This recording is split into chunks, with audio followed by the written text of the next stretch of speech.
Mesdames, Messieurs, bonsoir, soyez les bienvenus dans ce journal. Événement ce soir à suivre sur notre antenne après cette page d'information. Le premier débat d'entre-deux tours des régionales en région Centre-Val de Loire. Ils ont choisi la Touraine pour débattre. 3 têtes de liste, François Bonneau, Philippe Vigier et Philippe Loiseau. Une campagne dans le cadre d'une élection dont l'issue est très incertaine. Nous reviendrons ce soir sur le vote Front National, le premier parti à l'issue de ce premier tour. Direction ce soir Courcelles de Touraine, où un électeur sur 2 a voté FN. Quelles en sont les raisons? Nous verrons cela. Et puis un peu d'optimisme, alors que l'année 2015 reste une année mauvaise pour l'économie, des secteurs s'en sortent bien même, c'est le cas du vin, mais aussi du tourisme et dans une moindre mesure du secteur automobile. On ouvre donc ce journal avec le grand débat d'entre-deux tours des régionales, le premier en région Centre-Val de Loire. Ils sont trois hommes, le PS François Bonneau, l'UDI Philippe Vigier, le FN Philippe Loiseau. Un débat dans une campagne d'entre-deux tours dont l'issue est très incertaine, flou total sur le score de dimanche prochain. Conséquence, un débat assez mouvementé. Sabrina Meloult, Rodolphe Rio. C'est probablement le seul qui apparaît détendu. Philippe Loiseau tente de faire sourire ses adversaires, mais Philippe Vigier et François Bonneau gardent une mine sérieuse et l'air concentré. Durant les premières minutes de l'émission, la tête de liste FN accuse l'UMPS du délitement du pays. Je crois que la politique désastreuse et antinationale menée depuis des décennies en alternance avec la gauche et la droite doit cesser. Le message était clair dimanche. Imaginons que nous fermions nos frontières comme vous le proposez. Je crois que ce serait pour notre agriculture une situation particulièrement dramatique. Non, c'est faux. S'ensuit une passe d'armes entre Philippe Vigier et François Bonneau. Le PS, dit l'homme de droite, a une responsabilité en se maintenant au second tour. La moindre des choses, c'était de se retirer, ne se retire pas, parce qu'ils veulent garder le pouvoir. Est-ce que je vous ai écouté? Vous vous adressez à la majorité régionale et fait 35% des voix, monsieur Vigier. Ça vous gêne, ça vous trouble? Vous pensiez être devant, vous êtes nettement derrière. Acceptez-le. Mais écoutez, mais soyez très calme. Il faut que vous vous calmiez. Autre point chaud du débat, l'accord qu'a conclu le PS avec les écologistes. Philippe Vigier parle d'incohérence politique. L'alliance entre le Parti socialiste et les écologistes. Le chef de file des écologistes, numéro 1 dans le Loir-et-Cher, on le prend comme une marionnette, on le met en Indre-et-Loire. Celui d'Indre-et-Loire, Charles Fournier, celui d'Indre-et-Loire, on l'amène dans le Loiret. Mais voyez, toutes ces magouilles, tout cela, ce sont les Français ne veulent pas. Comme ça, monsieur J'utilise ce mot parce que ça n'est pas bien, parce que je vais vous dire une chose, moi j'ai du respect pour Charles Fournier, je n'ai pas du respect pour ce genre de manœuvre. Les 3 têtes de liste ont débattu ainsi pendant 52 minutes. Philippe Vigier combatif, Philippe Loiseau confiant. Quant au président sortant, il a tenté, lui, de rester au-dessus de la mêlée. Et débat à suivre donc ce soir, notamment à 19h15 et 22h30. À gauche, le rassemblement est donc fait entre les 2 listes qui se sont maintenues pour le second tour. On vous en parlait hier. Le PS et ses alliés du premier tour ont fusionné avec Europe Écologie Les Verts.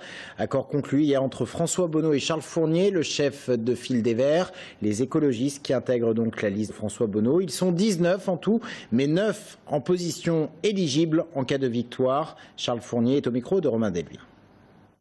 Le projet porté dans l'entre-deux tours intègre suffisamment les questions de démocratie, les questions de la place que l'on laisse aux citoyens dans la vie de notre région, dans les initiatives qu'ils peuvent prendre pour les territoires. Et ça, c'est obtenu puisqu'on a un certain nombre de propositions. Par exemple, 500 initiatives dans les territoires ruraux ou dans les territoires urbains portées par des citoyens qui seront accompagnés par la région. Comme pendant la précédente mandature, on a fait Idées en campagne qui a été une vraie réussite. Et je vous rappelle que les communistes n'ont pas pu fusionner parce qu'ils n'ont pas passé les 5%. Nous en parlerons avec Jean-Michel Baudin, leader des communistes en Indre-et-Loire lors du premier tour. Il est notre invité ce soir. À noter également la mobilisation dans le cadre du second tour. Un seul meeting de la droite demain à Orléans. Et du côté de la gauche, 2 meetings de François Bonneau mercredi à Blois en fin de journée, suivi toujours mercredi de celui de Tours. Ça sera en soirée. On s'arrête maintenant sur le vote Front National. Le parti arrive en tête dans 5 des 6 départements de la région centre. Seul l'Indre-et-Loire échappe à la règle, mais le parti est en 2e position et en tête quand même dans un nombre important de victoires. Courcelles de Touraine où un électeur sur 2 a voté Front National. Amanda Breuer-Rivera avec Marion Bazerque. Courcelles de Touraine, 500 habitants, dont 340 inscrits sur les listes électorales. Un grand gagnant, l'abstention.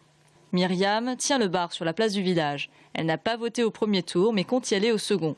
Pour elle, ses voisins ont opté pour le Front National en raison des attentats. Une décision qui ne la surprend pas plus que ça. C'est pas nouveau, hein. Il y a déjà 2-3 ans que c'est FN qui passe, donc je n'étais pas surprise en fait. Voilà, c'est un peu dommage, mais bon, c'est comme ça. Dans la cuisine, son fils ne s'est pas non plus rendu aux urnes. Et le raz-de-marée bleu marine dans le village ne l'inquiète pas. Bon, de toute façon, ça ne change rien, que ce soit d'un côté ou de l'autre, ça ne change rien, donc on verra.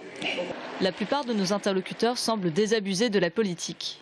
Je trouve qu'il n'y a pas forcément de FN, de machin, de autre, parce qu'on ne sait plus qui croire, qui pas croire, qui... Mais bon, franchement, si j'aurais eu à voter, je pense que j'aurais fait FN aussi. Elle reste prudente quant aux promesses du FN. Je pense qu'il y a du bon, comme il y a du moins bon. Mais bon, après à voir. S'ils viennent à passer, après à voir s'ils vont vraiment faire quelque chose. Mais bon, avec tout ce qu'on nous a promis et qui n'a pas forcément été fait. Sentiment d'insécurité antérieur aux attentats, marre du chômage et lassitude de la politique les poussent à voter FN. Mais Annie, contrairement à Sandrine, est une convaincue de Marine Le Pen. La vie, elle est quand même pas facile et s'il y a un changement, si elle passe, ouais, je pense qu'il y aura sûrement du gros changement. Badia, élu sans étiquette à la mairie, suggère une mesure radicale pour arrêter l'effervescence autour de ce parti. Le FN devrait monter au pouvoir. Ça nous permettrait de voir qu'il ne serait pas mieux que le parti de gauche, qu'il ne serait pas mieux que le parti de droite et qu'il ferait autant que les autres. Ce village est partagé entre désir de changement et indifférence. Un électeur sur 4 est allé voter pour l'extrême droite et le double ne s'est pas rendu aux urnes. Courcelles de Touraine n'est pas un cas isolé. Le FN arrive aussi en tête dans 1200 autres communes de la région. Une des raisons du côté de ce score du Front National, c'est bien sûr la crise économique qui perdure. 2015 n'aura pas été l'année de la reprise en Touraine et pourtant un peu d'optimisme. Certains secteurs s'en sortent même bien. C'est le cas de l'aéronautique, mais aussi du tourisme, du secteur viticole ou encore de l'automobile. Amanda Breuer-Rivera. Voici l'or noir du département, Chenonceau et ses 850 000 visiteurs. Cette année, il a été le deuxième château le plus visité en France. Et cela profite aux autres vieilles pierres, caves ou jardins du département. Un élan qui n'a pas été freiné par les attentats de janvier. En revanche, ceux de novembre ont causé des annulations en cascade dans l'hôtellerie et effrayé les touristes étrangers qui représentent la moitié des visiteurs de la Touraine. L'agence départementale pour le tourisme a réagi en conséquence. Nous devons travailler à la compensation de cette défection probable de la clientèle étrangère pour renforcer l'attractivité à la fois de la clientèle française et, je crois, européenne qui ne va pas se détourner de son territoire continental. Elle compte sur l'année martignale, l'organisation de l'euro, sur l'image d'une campagne sereine pour réussir l'année 2016. La baisse de l'euro en 2015 a boosté les ventes à l'export. Le Sauvignon séduit énormément, tout comme les vins à bulles ou certains rouges. Des résultats encourageants. Il y a un vrai marché qui se développe, notamment sur les États-Unis, le Japon. On a même remarqué des hausses sur l'Australie ou certains pays comme ça. Donc c'est de continuer à persévérer sur l'export avec l'aide du négoce. C'est aussi de conforter nos marchés intérieurs. Ces dernières années, les vignes ont peu produit et les stocks, nombre de bouteilles en réserve, étaient bas. Or, manquer de vin peut entraîner la perte de consommateurs. Ce scénario s'éloigne un peu grâce à une récolte plus généreuse en 2015, mais toujours en deçà des normales. Tout roule pour l'automobile. Le département d'Indre-et-Loire a enregistré 12 500 nouvelles immatriculations, soit presque 3% de plus que l'année précédente. Cette augmentation des ventes de voitures neuves s'est aussi traduite dans ce garage. Au même moment l'année dernière, donc, nous avons vendu chez Renault plus de 300 véhicules neufs. Et c'est intéressant parce qu'on trouve cette progression à la fois sur le véhicule à particulier, véhicule à particulier évidemment qui s'explique par rapport à notre nouvelle gamme, et puis également sur le véhicule à société, particulièrement sur le véhicule utilitaire, où nous avons une forte progression sur cette fin d'année qui laisse présager, en tout cas on peut le supposer, une année 2016 tout à fait optimum. Bilan en demi-teinte côté construction. D'un côté, ça coince sur le neuf, où le prix élevé du foncier freine entre autres les mises en chantier. Moins 10% en 2015 et moins 4% pour les permis de construire. De l'autre, l'ancien a bondi de 15% grâce à la baisse des prix et au retour des acheteurs. Ce professionnel veut voir le verre à moitié plein. Deux critères. Le premier critère, c'est effectivement un marché qui était en souffrance et qui s'est un peu débloqué parce que les acheteurs sont venus. Le deuxième, c'est un ajustement des prix à la baisse qui fait que les biens sont devenus à nouveau plus accessibles sur l'ancien. Malgré la relance de l'intérim ou la bonne santé de l'aéronautique, la consommation des ménages reste à tonnes. Mais le plus inquiétant sont les 50 000 chômeurs du département, toutes catégories confondues. En bref, en foot, le tirage au sort de la Coupe de France, 32e de finale. Le Tour FC ira à Lorient le 2 ou 3 janvier. C'est un 3e club de Ligue 1 face au Tour FC qui a affronté en Coupe de la Ligue Angers, qui affrontera Lyon dans le cadre de cette même coupe. Voilà. Une acquisition pour le domaine de Chaumont-sur-Loire, un coffre Renaissance de Catherine de Médicis, ou en tout cas de sa cour. On avait perdu sa trace depuis 77 ans, réapparu lors d'une vente. Le domaine a donc décidé de le racheter. Audrey Champigny. Des cuirs découpés avec l'or au centre. Vieux de 5 siècles, ce coffre Renaissance est le dernier trésor du château de Chaumont. On avait perdu sa trace depuis la vente des biens en 1938 par la famille de Breuil. Et ce sont les commissaires-priseurs Émeric et Philippe Rouillac qui ont remis la main dessus chez une famille de notaires blésois. Après enquête, archives et photographies à l'appui, il s'avère qu'il s'agirait d'un coffre ayant appartenu à la reine Catherine de Médicis. Le lit, le coffre. Donc il était placé primitivement à côté de cette porte. Le château de Chaumont l'acquiert donc lors d'une vente aux enchères en juin dernier. Et pour la directrice du domaine, il s'agit d'un grand privilège qui s'inscrit parfaitement dans une dynamique d'aménagement et de restauration du château dans son histoire.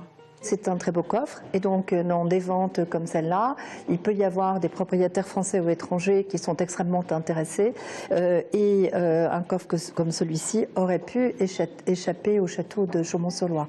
Donc je pense que nous sommes très heureux, Maître Rouillac et nous-mêmes, qu'ils puissent retrouver le lieu dans lequel il se trouvait il y a 77 ans. À l'intérieur, on peut aisément imaginer que la reine rangeait par exemple sa robe de mariée, ornée de perles, de pierres précieuses et de diamants. Le coffre renferme également ses petites astuces comme un système de double serrure ou encore des recoins cachés. C'est un coffre d'une très grande qualité. Il est en bois massif, sculpté, de frise d'eau, d'entrelacs à l'italienne. N'oubliez pas qu'elle venait d'une famille de Florence, mais que surtout sur le côté, on retrouve des fleurs de lys qui sont le symbole de la royauté française. Et lorsque vous l'ouvrez, vous pouvez y ranger vos effets et y ranger vos secrets les plus intimes. Pour venir admirer ce trésor historique, rendez-vous au château, qui est ouvert tous les jours de 10h à 17h. Restez avec nous dans un instant, nous reviendrons sur l'éviction des communistes de la compétition des régionales. Les 5% n'ont pas été atteints, pas de fusion possible, on en parle dans un instant avec Jean-Michel Baudin.